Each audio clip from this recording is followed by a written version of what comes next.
please like or dislike the video or leave a comment below. That will allow me to produce better videos and more of them in the future. So I've been cataloguing and archiving some older videos. I came across this one. You'll notice that it's got some old features on here that you may not recognise, but we'll work with that because I thought it was quite an interesting video. I'll set it up for you here.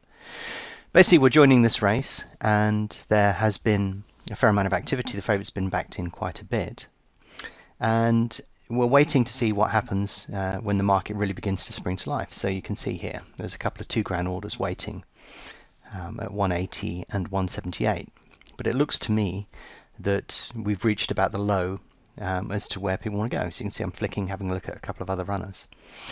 And you can see here I'm highlighting where this money is in the market, because when the market starts to move, as it really begins to come in, I want to see if that money's going to stay there or not. And if it doesn't stay there, then there isn't much to hold the price down above that. So you can see a bit of money comes into lay at 176. Price starts to move up, so I jump into the market at that particular point. And part of that is because there's money available on the lay side, you can see here, that's going to support that move.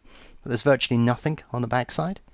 You can see it's very weak in terms of their propensity to back it. So this sort of goes hand in hand with a couple of the videos I've done recently, which is sort of saying simply because the price has come in, there's no reason to keep following it. So you can see I've put a right-click stop loss in there. And as the price starts to head out there, you can see we've popped some money in at 1.9 and 195. Now I don't need to hold on to that money if the move looks like it's going to be really strong. So you can see I've just got my mouse position there to cancel it, so that as the money approaches that, it will just pass through that level. And then I'll start looking a little bit further up, trying to identify if there's a natural exit point to this particular trade.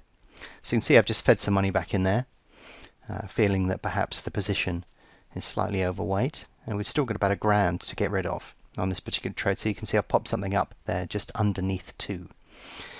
Money's come up and got us matched at 195, so we've just got £500 left to match. Keen for it to head a little bit higher, so I cancel that, but can you see some money comes in at 196? There's £4,000 there. So that's an indication that somebody sort of said, you know what, it's drifted far enough, I fancy some money at this particular price. More laying money comes back in, but then the money returns at 196 again. So this is the point at which we have to get out, because the price has gone up a fair amount, backing activity has come back in and sort of pretty much halted it in its tracks. So this feels like it's going to start coming back in again, and that there's real backing money returning. And in terms of what we expected from the trade, it's moved about as far as you'd expect it to be. So you can see on this particular trade exactly what I'm describing when I'm saying that the tide is ebbing and flowing, and you position yourself as best you can on either end of it. But I thought it's an old video, but an interesting one and a good illustration of what I've been talking about recently. If you're interested in learning more about BetAngel, its tools and the opportunities they present, then why not visit betangel.com today and download a free trial.